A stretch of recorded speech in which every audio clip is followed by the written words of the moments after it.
Hello, Kalamazoo. This is your Commissioner, Stephanie Moore, and I am here today celebrating Earth Day. So I wanted to welcome one of the greatest activists here in Kalamazoo to the table, to my table, so we can talk about Earth Day.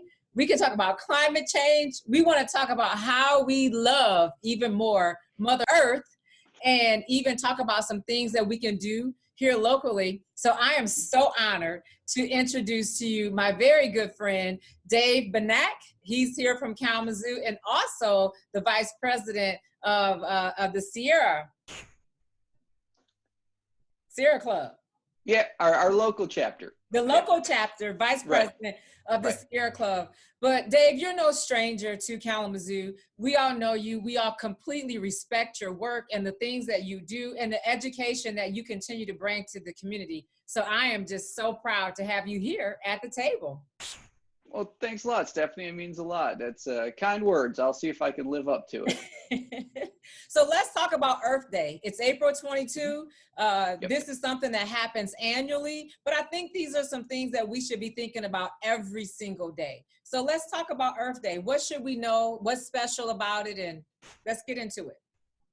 Yeah, thanks. So that's a great place for me to start because my day job is I teach history at Western.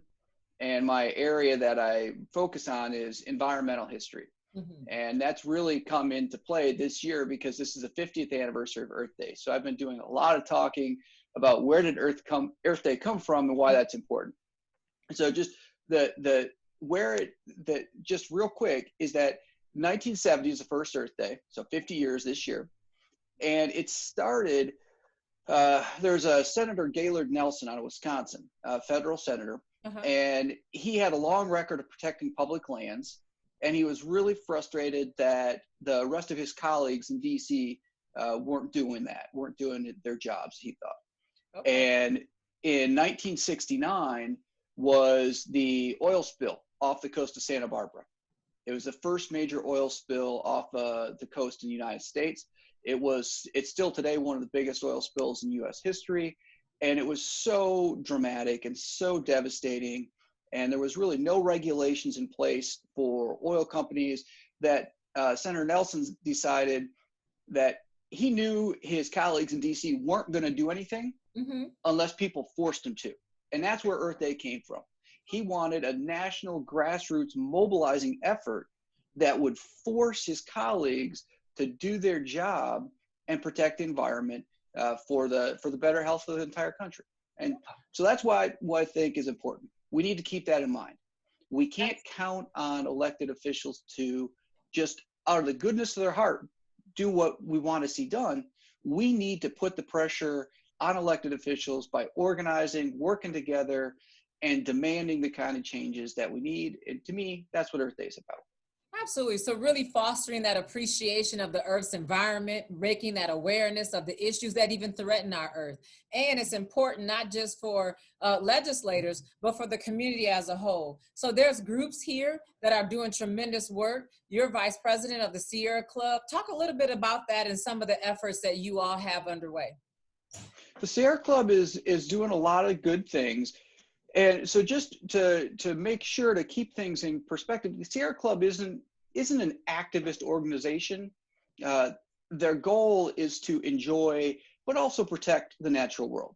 And that's really important. And that one thing we know is that if people have a chance to appreciate and enjoy and get out in nature, they have a connection, they have a feeling about doing something. So Sierra Club does lots of activities to get people hiking, to plant trees, but also promotes, the using of less plastic, promotes, electric vehicles, promotes, responsibility, but, not in an aggressive, radical way, but what can we all do that's going to move things forward? So there's, you talked about, policymakers and legislation. So there's some legislation like the passage of the Clean Air Act, the Clean Water Act, and the Endangered Species Act. Those are some things that we could be advocates for, and making sure that we're doing our best to ensure that that trickles down to the state and the local level. So people are aware and that we do have access to clean air and water, and that we are protecting our endangered species. So talk a little bit about some of your efforts. You teach, you're empowering with education. Talk a little bit about some of the great things that you're doing. Well, so I work with a number of different groups. One of the groups that I work with for environmental activism is the Earth Day Festival. And so today is Earth Day. I think which looks like we're going to be we're going to be airing this tomorrow, which is good because there's a lot of stuff online today about Earth Day. So one of the things that we need to think about every day should be Earth Day, not just that one day. You know, it's like if you're a person of faith, you don't just believe on Sunday, right? You're supposed to do it every day, and so Earth Day should be like that, right? So so Earth Day it's our effort to show people why and the environment's important, and why it's important to everybody, and why we should all do something. And then I work with a lot of the climate change groups because climate change is something that is real, and it's here, and it's hurting us. And there's just a lot of really great groups in Kalamazoo that are doing some things. But what I really want to stress, and I know that this is something that's important to you, Stephanie, is we need to think about the environment in ways that we can feel it. Okay. Yeah, in ways that it means something to us every day. Absolutely. One of my favorite writers on the environment wrote a short book, and he said that Earth Day, that environmentalism died the moment it became about environmentalism. Wow. Because if we stop, if we say environment's over here, gender's over here, civil rights are over here, democracy's over there, voting rights over there, we put all those in different buckets. Right. We're never going to accomplish what we want. So, the way I look at things is let's look at the environment as a way that we can address other systemic inequalities. How can we make health better for every member of the community? How can we create better jobs? How can we create an infrastructure that works for everybody? So that's, to me, what I really push and what I want to see people embrace is how can we work together to accomplish lots of different things, under one lens. Right. So in a sense, we're talking about environmental justice and how Absolutely. we bring these movements together, because everything really crosses over when we talk about, civil rights and environmental justice and all these different things. We're really talking about or working with activists who are very passionate, who care so much about issues that one thing impacts another. I do a lot of work around housing, around health and housing, and we know that where a family lives in what neighborhood by what toxins will actually have an impact on the overall health of the person, or even the lead or the contaminants in the house and how that impacts the health of the overall person. So as you and I both continue to do this work, and we are working within our organizations, but the community as a whole, really making the connection of these issues, really diversifying the work so that everybody catches on every single day, celebrating Earth Day and not just waiting for it annually. Yeah, so just two examples that I'd like to use to illustrate it. One is, and put it in the COVID context. So, right now we're thinking about that, and we're thinking about one of the things, because I just did my grocery shopping today, and you're thinking about there's things missing at the grocery stores because our supply chains are broken.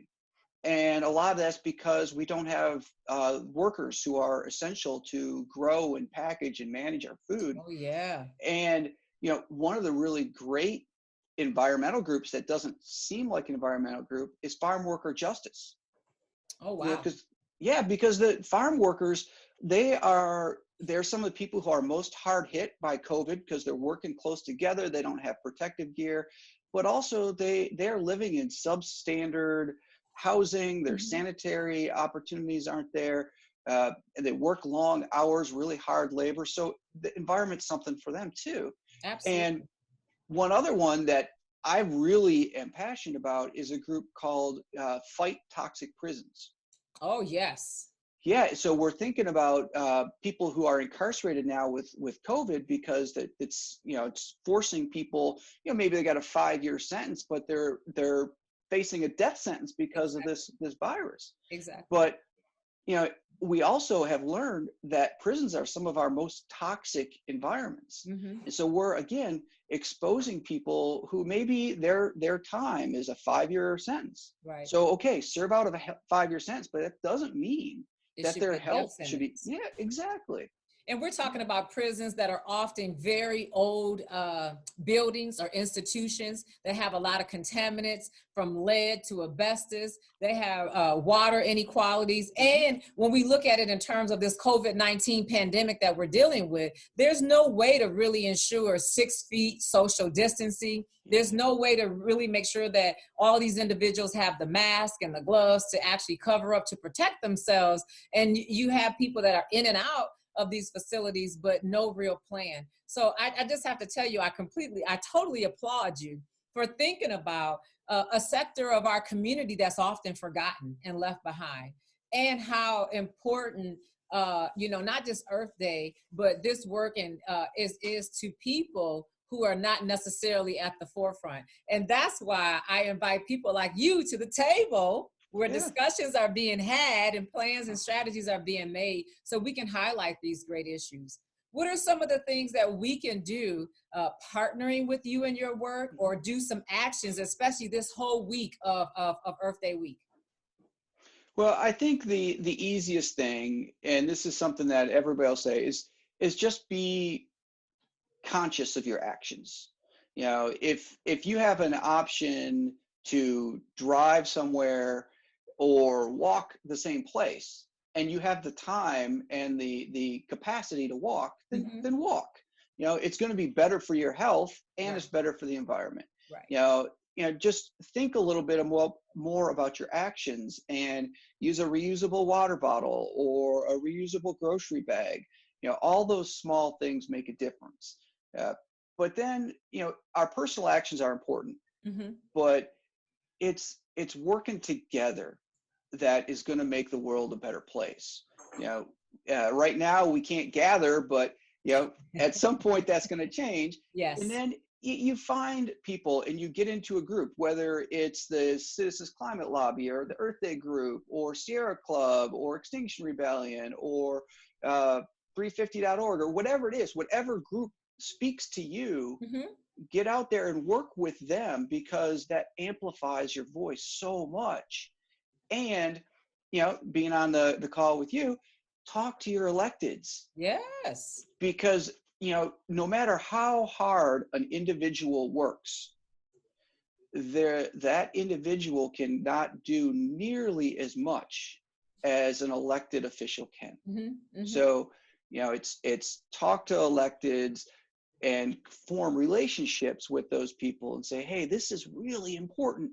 You know, what can I do to convince you, and create those relationships? Absolutely. And one thing that I love about local government is that's the one place that people can come into the building right before the elected officials have their 4 minutes to say whatever they have on their mind. They can also charge us, you know, in terms of, I expect you to represent me, but to also advocate and to be active. They can also empower us with information, bringing down pamphlets or paperwork or links to websites, so that we can not only learn more about the issues, but be even more active regarding those issues. And one of the things that I appreciate the most, we just did it last night at our county commission meeting. We passed an Earth Day resolution. And although I'm always supportive of resolutions, I am more particular about the action. What specifically can we do to make an impact, you know, within our community, so that this is an ongoing thing? For some of the people that may be tuning in that's not familiar with some of the groups, David, can you tell us how can we find out about the groups and get involved, to sign up or join to become a member? Yeah, right now, because it's Earth Day, you'll find a lot of stuff online.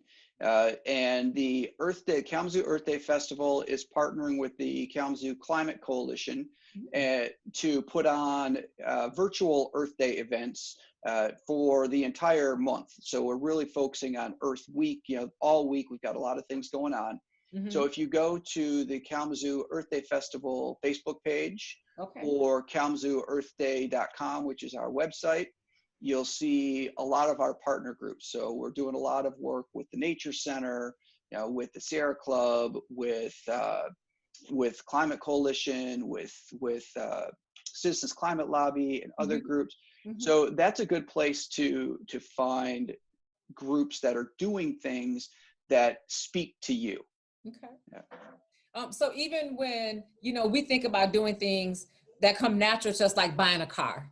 And we have a lot of new age cars that, for example, my vehicle, it cuts off when I'm not, idling it and everything. There's a lot of things that we can do, from recycling, from making sure that we're not using as much paper, that can really be earth friendly. Talk about some of those things that people may not think of, the little things, but make a huge impact. One of the things that I always encourage people to do, because we live in a consumer capitalist economy, and we're really seeing how that affects us with COVID, because people are out of work and people are having a hard time finding money. But the biggest impact that we can have is how you spend your money. Wow. Yeah. So think about, anytime you give a merchant, a store, business, you're implicitly endorsing what that business does. Oh, wow. So, if you're going to, buy you're going to get a new cell phone, take a few minutes to just dig around online and see, does that cell phone contribute to, or does that cell phone company contribute to, regressive policies that are hurting the environment and hurting the lives of people all around the world? Right. The same when you go to buy your groceries. Are you going to buy your groceries from a big national chain where all that money is then going to go to some billionaire somewhere in San Francisco or New York? Or are you going to shop, someplace local, where your neighbors are going to benefit from it? And if you're shopping local, from an environmental perspective, the goods don't travel as far. Right. Yeah. Well, so your supply chains are shorter. Well, we're going to put a real big point on that, what you just said, because people like you and I, we strongly encourage people to shop local, to look at these locally owned businesses, the homegrown businesses, those that have a lot of the essential needs that we look for every single day. And there's a lot of places, particularly in Kalamazoo, where they're family owned, locally owned, minority owned, women owned. Please make sure you're intentional about shopping local. Yeah, I just had to throw it in there. No, that's great. And one of the things that's relatively easy to do, and this is something that you can do if you have any kind of yard, or if you've got a patio where you can put some potted plants, is plant some native plants, because that brings in pollinators, and that brings in the food chain that supplies the biodiversity that keeps the ecosystem going. So if you've got something that's going to pollinate those flowers, then you've got some bird that's going to eat that insect. So you're keeping local populations of animals healthy, and those are the species that are going to help clean the water and clean the air. And we need to have healthy ecosystems. So really, don't use chemicals on your lawn and your garden unless you have to. Right. Be like you said about shopping, be intentional. You just really think. I mean, we're all busy. We've got, we're working too hard. We've got kids. We've got school. But we just have to think about what we do, because everything we do has an action. Yeah. You've mentioned a couple of times water, and I want to just kind of touch on that just a little bit, because just a little year ago, we dealt with a water issue here, PFAS in our water. right here in Kalamazoo County, dealing with the with parchment and those areas over there. We had individuals for a long time that did not have access to clean water, and the impact that they had, that issue had on Kalamazoo County was great. To the point where I had to declare a state of emergency. We had to get bottled water, and then we worked diligently with the city of Kalamazoo to hook up to the local city water system so that our families had access to clean water, so that they can garden, so that their pets, so that they can cook, they can make bottles and do laundry and all the things, the normal things that we do. Can you talk a little bit about your work during that time and some of the things that happened to help us get over that hump? Yeah. So when we learned about PFAS, I spent some time out in Parchment with some of the people who were most directly affected, trying to help them find the pathways for remediation. Mm-hmm. How were they going to get their water tested? How are they going to get blood tests for themselves? Mm-hmm. How could they find information about whether or not they could water their garden? There's one family in particular I spent a lot of time with. They were really worried because the wife was a canner, and she had an entire pantry full of vegetables that she'd canned. Mm-hmm. And she had learned that she had to throw it all away. Oh, wow. Because that was all food that she had watered with toxic water. Mm-hmm. She had used the PFAS water in preparing all those canned goods. So it was really a hardship for people. Mm-hmm. And that's one of the reasons why I say we can do a lot of things as individuals, but we need to lean on our elected officials. Absolutely. Because the PFAS problem, that is a failure of the federal government to do its job. Absolutely. As a historian, one of the things that I did was I dug into the history of that chemical, where it came from, the companies that made it, because there's been a lot of court cases, so the records are now all public. Mm-hmm. And trying to learn, when did DuPont and 3M, when did they know that PFAS was toxic? And they knew they knew for at least 20 years before they stopped making it. And the EPA, because of budget cuts, because of whatever other reasons, didn't take action to regulate that chemical and get it out of our water. Exactly. So that's why we as individuals need to say, if you're an elected official, we're going to call you, we're going to email you, and if you don't do it, then we're going to sit outside your office and we're going to demand that you take action, because it's your job to protect the people, who are in your care.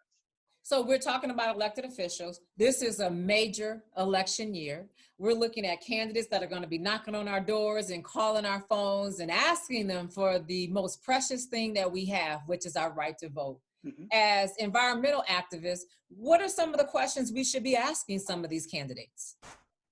Well, it depends upon the office they're running for. So if it's a city or county office, it's really close to home. So what are they going to do to protect the water in our communities? Absolutely. How are they going to make sure that trash is picked up and disposed of properly? How are they going to treat stormwater runoff? Those are good questions for city and county. Mm-hmm. If we're looking at state level officials, then we have, it's now EGLE, the Department of Energy, Great Lakes Environment. Right. So how are our state officials going to empower EGLE to do its job and make sure that it does? Absolutely. What are the pieces of legislation that we can support that will allow so like one of the things, local governments are no longer able to really run their own municipalities because of preemption laws that were passed at the state under very conservative governments. Like if you've ever done a park or a river cleanup, mm-hmm. You'll see there's these single-use plastic bags are everywhere. They are an absolute blight on our environment, and they're not necessary. There's other cheap methods. We do not need them. But a conservative legislature here in Michigan about a year or 2 years ago passed a preemption law that said you cannot, as a municipality, ban the use of those single-use bags. Mm-hmm. So, how can we correct problems like that? How can we make sure that our state becomes a leader in transitioning to a climate appropriate energy system, and net zero, get us there as quickly as possible? And having someone in that position to make those decisions is really, really significant, because we're talking about quality of life issues. We're talking about how we are being earth friendly, but how we're also being making the quality of life for everybody in our community much better. And so that's why it's important. I wanted to ask you that question specifically because I want people to be conscious about this is really important. This isn't just about one day. The day, April 22nd, is extremely important. But it's an overall history that's part of an action that gets us where we need to be to truly be in a place where we can celebrate Earth, right? Yeah. And so talk about, a little bit about some of the things you all plan on doing during this week of Earth Week. So one more thing that I would say that we want to see, or that I want to see in an elected official, particularly at the state level, but at the federal level as well, is the ability to think creatively, so that we can see that good environmental legislation creates jobs, creates healthier communities, and creates a stronger economy for everybody. So I think is the most important thing, is that we can do this in a way that helps everybody. Yes. And that's critical. Yes. So what we're doing this week for Earth Day, we have a lot of different groups who are posting videos about who they are and what they do. We're posting different recipes for ways that you can cook and eat in a more sustainable way. Oh, how awesome. Yep. We are posting different actions that you can take. One of the things that we put up today is a day without plastic. So in a way, kind of give you some suggestions about how you can do that. We have a lot of people who are putting up things about how to garden, how to have healthier landscapes, whether it's, just a small front yard, or if you've got, a big yard, or, a big piece of property, how can you make that more friendly? Okay. So what we're trying really this time is to put power into people's hands, so that you can find something, not everything that we're posting, but you can find something that you can do that will make you feel better about yourself and make a positive impact on people and the planet around you. Absolutely. So just kind of personalize it a little bit more. What are some of the things that you emphasize to your students when you're teaching? What are some of the things you definitely want them to walk away with? I really push that it's their responsibility to make demands. Okay. And that if we sit back and let somebody else make the decisions, and if we sit back and accept what we're given, we can see what will happen. The people with the power and the money are going to do whatever it takes to get more power and more money, and the rest of us are going to suffer. Wow. So yeah, it's up to every single person to say, this is important to me, and because it's important to me, I'm going to do something about it. Awesome. Now that is a way to empower people, to actually mobilize them to do what it is that we want them to do. So we've had a lively discussion here. I appreciate you. I want to give you a chance, though, to give us some information or some tidbits that we may not know, or some inspiration just about, the work that you're doing, about Earth Week, Earth Day. Inspire us to be more in tune and more active around this issue, which impacts all of us, and all of us should care deeply about every single day. Yeah, it's tough to have something that works for everybody, because one of the things that I think is so powerful about environmental activism is that there is some place for everybody to plug in. And, if you're somebody who just absolutely is passionate about clean drinking water, and we all should be, but if that's your thing, then there's a really robust tradition and lots of ways to do something.